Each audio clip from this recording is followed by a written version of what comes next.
Welcome to the I Get Better podcast with your hosts, Charlene Renee and Phaedra Smith, where we discuss topics related to life, love, mental, physical, and spiritual health, and how we can all get better together. Hello, and welcome back to the I Get Better podcast with your host, Phaedra Smith. And I'm Charlene Renee. Today, we are talking about I get better when I work. Work. Exactly. I meant to sing the work. But why we don't know the lyrics to that? I just jump back in at work. All right. I don't know. Can't quite understand it. Gotta go look it up in Genius lyrics. Well, as usual, we want to make sure we are defining the word work or any word that we do, because defining gives us the ability to fulfill. So, Charlene, what is our definition of work? Okay, the definition of work: an activity involving mental or physical effort done in order to achieve a purpose or result. You may know it as, a job, daily grind.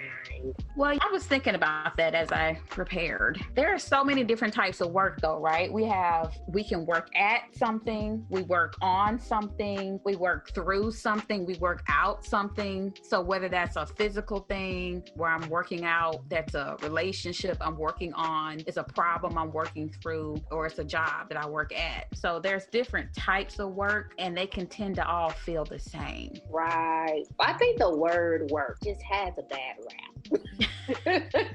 So I think the reason why I even put this as a topic of discussion is because work is such a necessary thing. And I know that when you have an aversion to it because it just doesn't sound like fun, or it doesn't sound like anything you want to be doing, it can lead to breeding laziness and all the things that come along. Resentment, struggle bus, all those things that come along with not being willing to work on things or work at something, or he said work through something. That's a good point. I think we all get better when we work, when we're willing to work. Well, I wonder also, now that you mentioned that, it does have a bad rap, because we can start out being very excited, like we got that new job, we're like, oh, God done blessed me, we working out, I'm getting toned. And then somewhere along the line, even in the new relationship, you excited, got the butterflies, and then it get real. Yeah. And you're like, oh, it shouldn't be this hard, right? Or take this long. Work at this. This is too much, right? They love. They want me to show up 40 hours. Do you know they want me to show up every day? It's too much. Yes. I need a day off. Yes. So work does get a bad rap because our perspective changes about it. Yeah, definitely. No. Oh. But like, why? Why do you think it's important? Why do we need? Well, I go back to my biblical root, but this is just really true whether you believe or not. But there is a time and season for everything. And one of the things that I'm learning, which has been very difficult for me, and I have to continue to remind myself, is like, what is it? It's a quote that says you have to, sometimes choices lead and feelings follow. And so when I think about my relationships, whether it be with friendships or whatever, a job or whatever it may be, there are times I have to choose to love this person. I have to choose to forgive. I have to choose to get up and get ready on time. I have to choose to turn the other cheek or whatever. I have to choose to get up and work out. I have to choose to eat right, because my feelings are like not on the same page with my priorities, right? And so I do think that one of the things that when we talk about work and types of work and things like that, I do think that kind of having that mindset that choices have to lead, then feelings will follow, is kind of a mindset we have to kind of take when it comes to work, especially. Yeah, and very practically, there are just some things that require work in order to get done. If it doesn't happen, then it doesn't get done. If you have a goal, if you have something that you're trying to accomplish, it doesn't just magically fall from the sky and manifest here. You have to put in the work. Yeah. If you want to accomplish your goals and your dreams, walk in your purpose, which is very global, but even just everyday things require someone to do the work. And if you're not doing the work, someone else has got to do it. But in order for it to happen, some effort has to be put into in order to achieve that thing. So I have a random question. Should work be fun? Should it always be fun in order for you to do it? No, it shouldn't always be fun. I think that there should be times where it is fun, but no, definitely not. I mean, life isn't always fun. Yeah. So yes, we would love for it to always be fun, but that's just because fun is fun. You know, it's enjoyable, but work, I don't think has to always be in order for you to enjoy doing it. I like that. I like that. It doesn't always have to be fun for you to enjoy it. And I think we link fun and enjoyment together. That's so good. Yeah, that's deep. Look at that. Applause. We don't have a applause track yet. That was good. No, but for real, like, I think that I'm gonna have to marinate on that, like let that go deep and kind of think on that, because I think that we do link happiness to joy, and I do think that they are very different, because happiness is fleeting, but joy is something that comes from the inside. That for me, it's something that it's a spiritual thing. That even if something is not fun, that I can have joy, right? Because sometimes I don't feel like being a parent, but thank God I press on. I might be in jail. Right. So I do think that joy is much different than like that fun, that happiness that we think of. And so that, yeah. Anyways, moving forward. I got sidetracked. So let's talk about some of the barriers and the consequences of not working. What prevents us or anyone from working, and how do we overcome those? We'll talk about further in the podcast episode. But one of the barriers I wrote down is discouragement. I think some people will try to do something, and then when it doesn't work out, they get discouraged, and then it keeps them from putting in that effort again. So if it's not perfect, or it doesn't work the first time or the second time, they'll just kind of quit and give up, or they'll be discouraged by someone else who will tell them they can't do something. And so now they won't put the work in, or the effort, or the time, or the energy to do. And that can be a barrier to working. I agree that and because it's very discouraging. The other thing is, it's kind of like what we talked about, is that we're looking for it to be fun all the time, or our perspective shifts. We have our expectations aren't what they should be about work, whatever that work is. So like whether that's working at a relationship, maybe we have these unrealistic expectations of a person. Maybe it's about your actual career. You're thinking that, hey, I should be balling out right now, and I'm not, and so I'm done. So our expectations are unrealistic about the process, and so we get sidetracked. So I do think that's a barrier is not having realistic expectations. Right. Or you expect something to be very easy, and it takes more work than you thought it would. And now you're like, nah, I didn't quite sign up for this. I wasn't prepared mentally to do all this, so I'm out. I like that you said that, prepared. So I think that's its own separate barrier, is that we don't gather enough information to prepare before we dive into something sometimes. Right. So yeah, I think that can be its own kind of separate barrier. It's just I didn't know what I was getting myself into. Oh, you mean marriage isn't easy? Well, we like the fun, like you said, like sometimes we like the fun of things and we don't like the work of things. And if work is opposite of fun, you just have this tendency to not want to do it. Yeah. And so if you could connect the dots and consider that work could be fun, possibly, then you might want to put the effort into it. So, yeah. And then know if you're prepared for it or not. Yeah. Maybe you weren't prepared to do that job. I agree. Be honest with yourself if you're not willing to do that. Well, some consequences that I thought about were failed relationships or wasted potential. And like, I think that there has been maybe times in all of our lives that we have quit too early.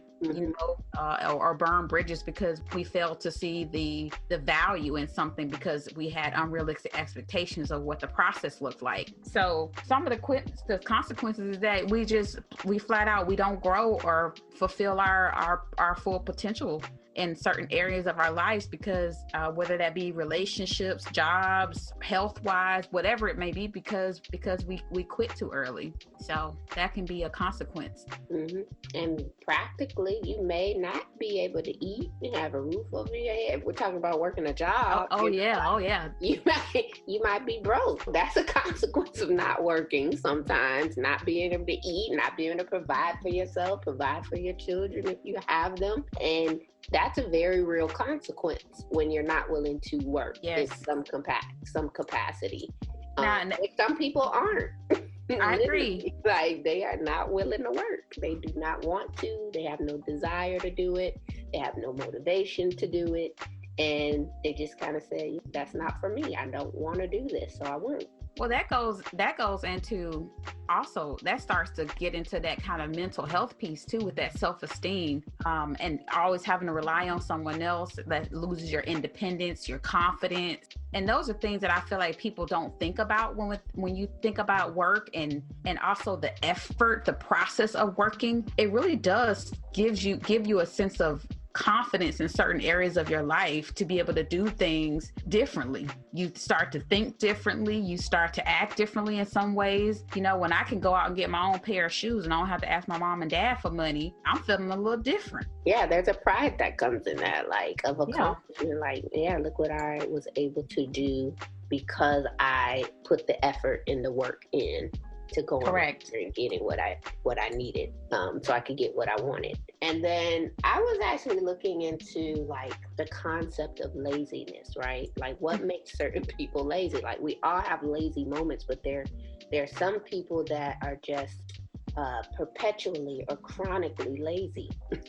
Yeah. And they were talking about different reasons as to why people are lazy, but one of the biggest things that they were saying in this article I was reading, which I wrote down, is like, sometimes there's a disconnect between what a person is being asked to do and why it's important.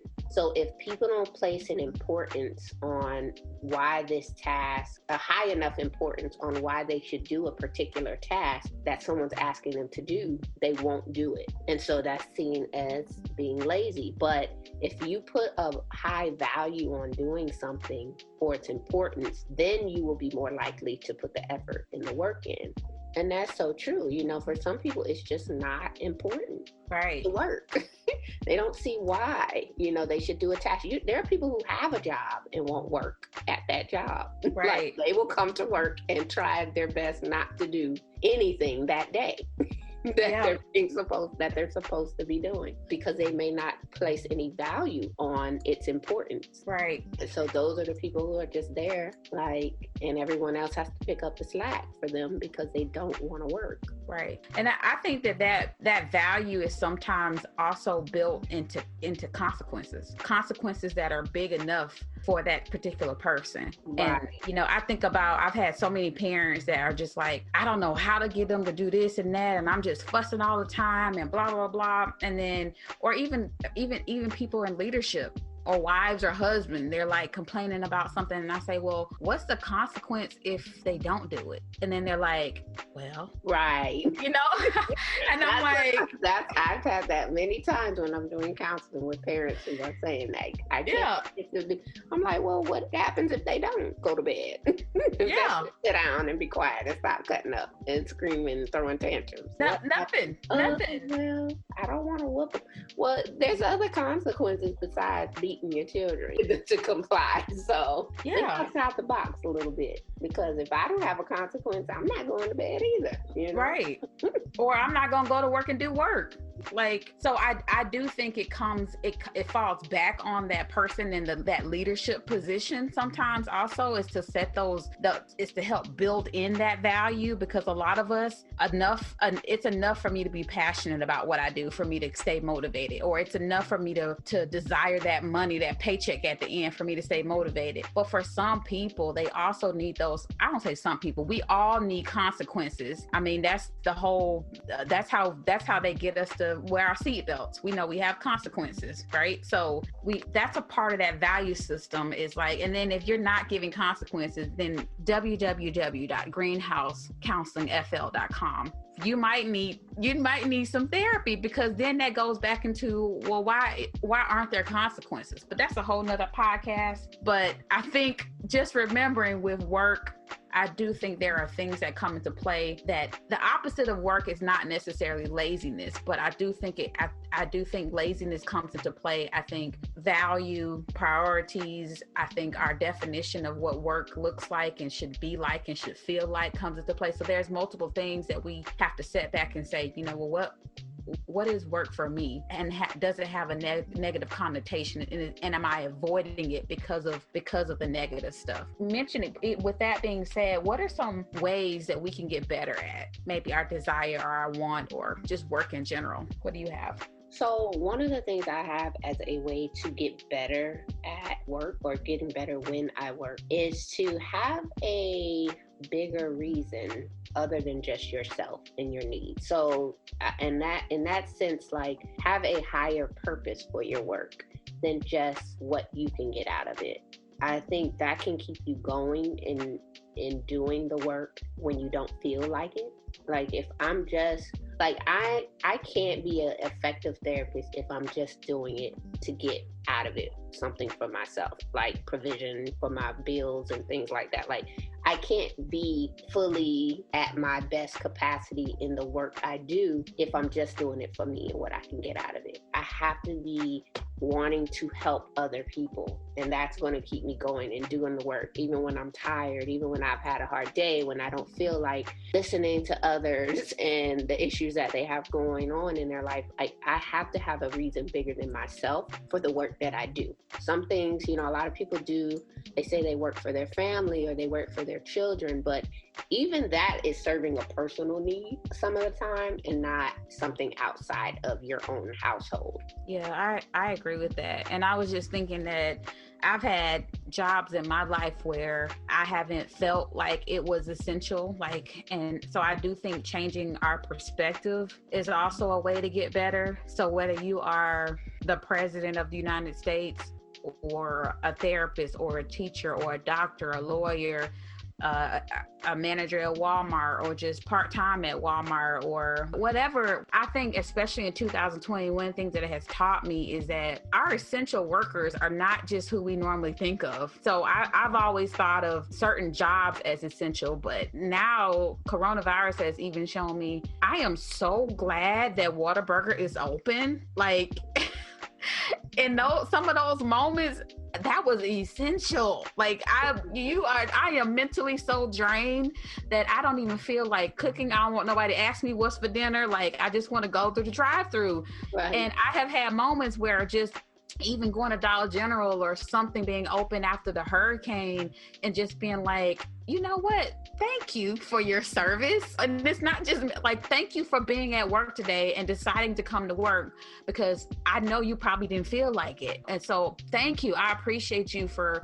putting your life on the line or your health on the line to serve us. And so, but that person needs to also shift their thinking and know their value. So, when you were talking about having a bigger reason, I think I want that it applies to everybody. No matter what you do for a living, you can always have a larger reason, a bigger reason for what you do. And so along those lines I had another way to get better is just do it. Like Nike says, just do it. Like, sometimes I want to hit the snooze alarm, the alarm 50 times. But sometimes I just have to get up. I just cannot even think about it. I just have to get up. And so again, that goes back to that choices lead, feelings follow. Like, I have to choose to just get up and do it sometimes. And so, hey, I think that's very applicable in some of our lives, Yeah. Another thing I had is I had it in the earlier part, but I'm gonna switch it around.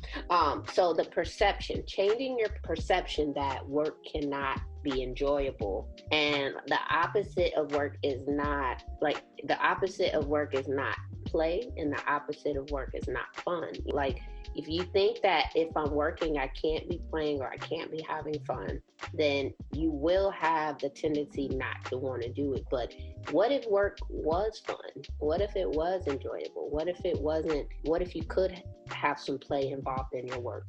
Now, some jobs are very, very serious, and they do require a level of focus and not playing around. You don't want your surgeon playing around when they're doing surgery and like, hey, let's play catch with the scalpel. Like, no, you don't want some people to have fun, but you do want them to enjoy their work. You don't want them to come to work miserable.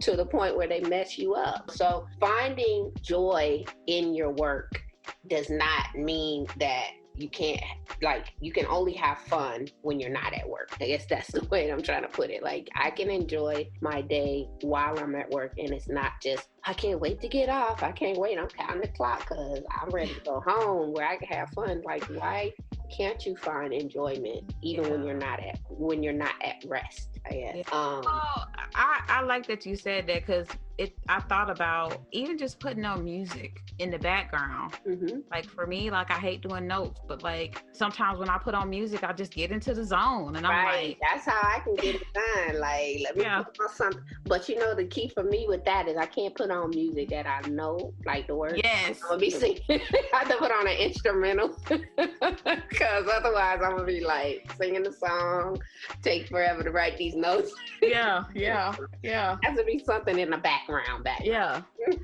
But I like that. You can always find joy even when it's not the most enjoyable thing to do.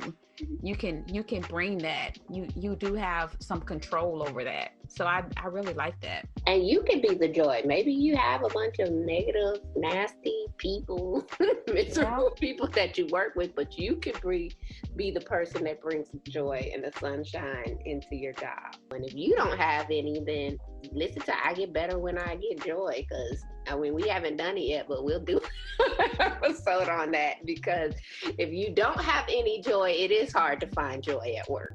Because you probably don't have joy at home either. So that's another topic. So, but speaking of, like, find some work that you can enjoy. Like, you don't have to, if you're in a job or situation, not just like, I guess it's not just about employment, but like in some type of work that isn't fulfilling and isn't something you're passionate about or isn't something that you enjoy, find something that you can enjoy. Like, find work that you can find joy in. That is possible. I know sometimes, like, you can't just run out and get another job, and you can't just quit one job and pick up another one the next day, typically. But take the time to seek out work that is enjoyable for you. You know, some people really like building things. I don't want to build anything, but people find joy in that. There are people who find joy in crafting and building and putting things together, and those are the people that I want doing those jobs. Absolutely. Who like it, you know, just like, I don't want anybody who hates their job to be building my house. Right. Or no, thank you. Right. Or be doing the work that I need them to do. Yeah. And vice versa. I don't want to be the one who hates my work doing a job in a service to someone else. Yeah. Under that. So get better. Go to work. Or don't give up so easily, guys, because I do think, like we said, there's, you know, ways to get better. Sometimes it's just really powering through it and being able to also sit back and say, is this my feeling? You know, is this like how I feel because I'm in a season where I'm not feeling great about this, or is this something that I need to kind of move on from and change up to really get better at it? So just really evaluating, is this something in my control or is this out of my control? And then what can I do to change it, fix it, make it better, make it brighter? And that's our whole show. How can I get better at it? How can I get better at life in general? And this is one area of our life life that I think we can sort of find ways to get better in, which is work. Yeah, so that's our time for today. Remember to rate, review, like, subscribe to the I Get Better podcast. You can find that on all your streaming platforms. We want to hear from you. We love when we get feedback, which we do. We got a lot of private feedback. I would like for you to give us some more public feedback, on what episodes you like, what you're taking away from it, things you want us to talk about. Send us your questions and comments. We would love to hear from you. So until next time, guys, let's keep getting better so we can do better in order to be better.